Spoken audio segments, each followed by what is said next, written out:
30 जनवरी को पीएम मोदी करेंगे मन की बात। महात्मा गांधी की पुण्यतिथि पर पीएम करेंगे राष्ट्रपिता को याद। आज है नेताजी सुभाष चंद्र बोस की 125वीं जयंती। पीएम मोदी ने ट्वीट कर पराक्रम दिवस पर बोस को श्रद्धांजलि देते हुए तस्वीर साझा की।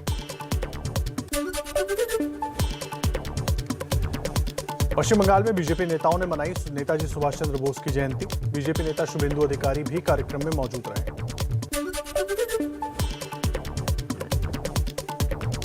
आज पूर्व शिवसेना प्रमुख बाला साहब की भी जयंती है। मुंबई की मेयर किशोरी पेडनेकर ने शिवाजी पार्क में उन्हें श्रद्धांजलि दी।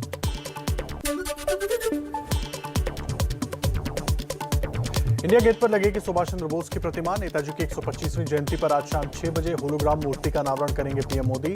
बाद में भव्य मूर्ति लगाई जाएगी। सीएम योगी आदित्यनाथ का आज गाजियाबाद में प्रचार अभियान। घर घर जाकर मांगेंगे वोट। पार्टी कार्यकर्ताओं को भी करेंगे संबोधित। यूपी चुनाव के लिए उम्मीदवारों के नाम पर चर्चा के लिए दोपहर 3 बजे बीजेपी कोर ग्रुप की बैठक। बीजेपी अब तक 194 प्रत्याशी घोषित कर चुकी है। पंजाब के पूर्व सीएम कैप्टन अमरिंदर सिंह आज दोपहर 2 बजे अपनी पार्टी के उम्मीदवारों की पहली लिस्ट जारी करेंगे। कैप्टन खुद पटियाला से लड़ेंगे चुनाव। यूपी में टीईटी की परीक्षा शुरू। नवंबर में पेपर लीक होने की वजह से रद्द हो गई थी परीक्षा। सेंटरों पर प्रशासन के कड़े इंतजाम। कोरोना पॉजिटिव छात्र भी परीक्षा में ले रहे हैं हिस्सा। देश में फिर कोरोना के 3 लाख से ज्यादा मामले सामने आए। 24 घंटे में 3,33,533 नए मरीज। 488 लोगों की जान गई। ओमिक्रॉन से संक्रमित मरीजों की तादाद 10,000 से ज्यादा। दिल्ली में कोरोना के नए केस गिरने के बावजूद मौत का कहर जारी। 5 जून के बाद एक दिन में सबसे ज्यादा 45 लोगों की कोरोना से मौत। पिछले एक हफ्ते में 251 लोगों की जान गई। महाराष्ट्र में एक दिन में कोरोना के 48,000 से ज्यादा नए मामले। 52 लोगों की मौत। मुंबई में 24 घंटे में 3,568 नए मरीजों की पुष्टि। 10 लोगों की मौत। कोरोना संक्रमित लता मंगेशकर की तबीयत में सुधार, लेकिन अभी एक और हफ्ते तक अस्पताल में रहेंगी। मुंबई की ब्रीच कैंडी अस्पताल में है भर्ती। मुंबई में कल से प्री प्राइमरी स्कूल भी खुलेंगे। 5 साल से कम उम्र के बच्चों को मास्क लगाना जरूरी नहीं। स्कूलों में बच्चों की सुरक्षा की पूरी तैयारी। कोरोना के बढ़ते मामलों को देखते हुए यूपी सरकार का फैसला। 30 जनवरी तक बंद रहेंगे स्कूल। बच्चों की ऑनलाइन क्लास जारी रहेगी।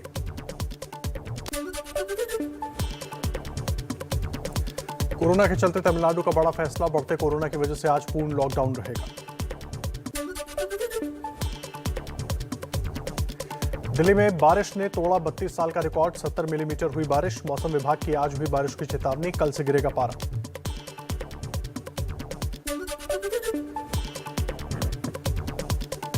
हिमाचल के धर्मशाला में बारिश के बाद कोहरे और सर्द हवाओं का कहर जारी। लोगों को हो रही है भारी परेशानी।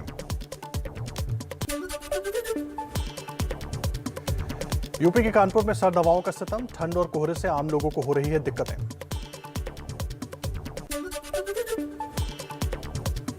उत्तराखंड के पिथौरागढ़ में भारी बर्फबारी के साथ बारिश से पड़ रही है कड़ाके की ठंड। मौसम विभाग की चेतावनी। 22, 23 और 24 जनवरी को ऊंचाई वाले क्षेत्रों में भारी हिमपात का अनुमान। हिमाचल में बर्फबारी का दौर जारी। शिमला में सीजन का तीसरा हिमपात। 2 NH और 147 सड़कें बंद। पहाड़ी इलाकों में भारी बारिश। बर्फबारी का ऑरेंज अलर्ट जारी। उत्तराखंड चुनाव के लिए कांग्रेस ने जारी की 53 उम्मीदवारों की पहली सूची। जारी की गई सूची में केवल 3 महिलाओं के नाम। पहली सूची में हरीश रावत का नाम नहीं। चुनाव आयोग ने रैली रोड शो पर रोक 31 जनवरी तक बढ़ाई। अब डोर टू डोर कैंपेन में 5 की जगह 10 लोग हो सकते हैं शामिल। ज्यादा से ज्यादा 500 लोगों की सभा की इजाजत।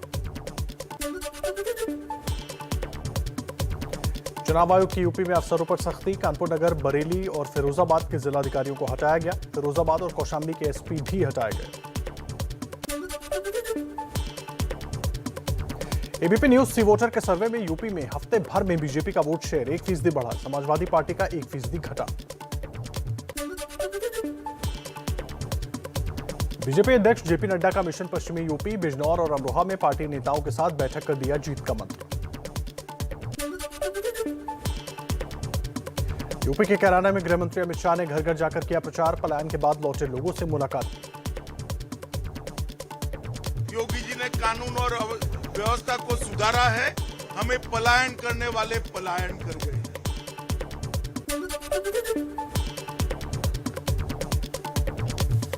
यूपी के सीएम योगी का बुलंदशहर में बीजेपी संवाद कार्यक्रम। प्रचार के दौरान बच्चे को गोद में उठाया। एसपी पर साधा निशाना, कहा दंगाइयों को टिकट दे रहे हैं अखिलेश।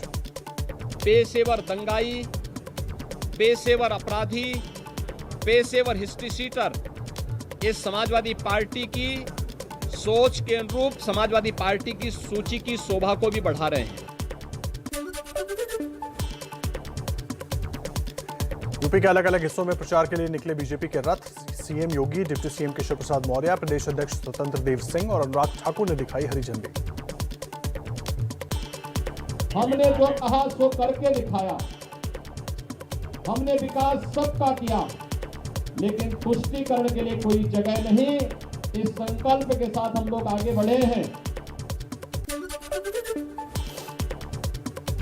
समाजवादी पार्टी के अध्यक्ष अखिलेश यादव मैनपुरी की करहल सीट से लड़ेंगे चुनाव। एबीपी न्यूज की खबर पर लगी मुहर। पार्टी महासचिव रामगोपाल यादव ने किया ऐलान।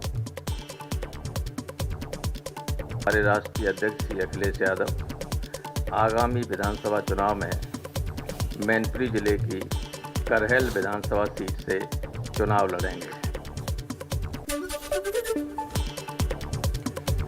शिवपाल सिंह यादव की सीट का ऐलान। इटावा के जसवंत नगर से समाजवादी पार्टी के टिकट पर चुनाव लड़ेंगे शिवपाल।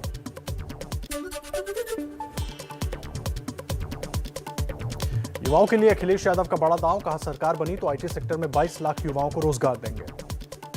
22 में जब सरकार बनेगी तो 22 लाख नौजवानों को उससे ज्यादा सीधा रोजगार से जोड़ने का काम और उस तरह के फैसले, उस तरह की पॉलिसी बनाने का काम समाजवादी सरकार में होगा।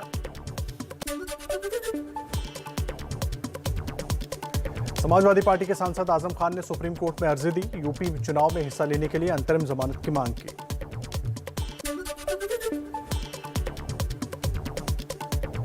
मायावती ने जारी की बीएसपी उम्मीदवारों की तीसरी लिस्ट। दूसरे चरण के चुनाव के लिए 51 उम्मीदवारों का ऐलान। जीत के लिए दिया नया नारा। अपनी पार्टी के लोगों को पार्टी का एक नारा भी दे रही हूँ, जो इस प्रकार से है। हर पोलिंग बूथ को जिताना है, बीएसपी को सत्ता में लाना है।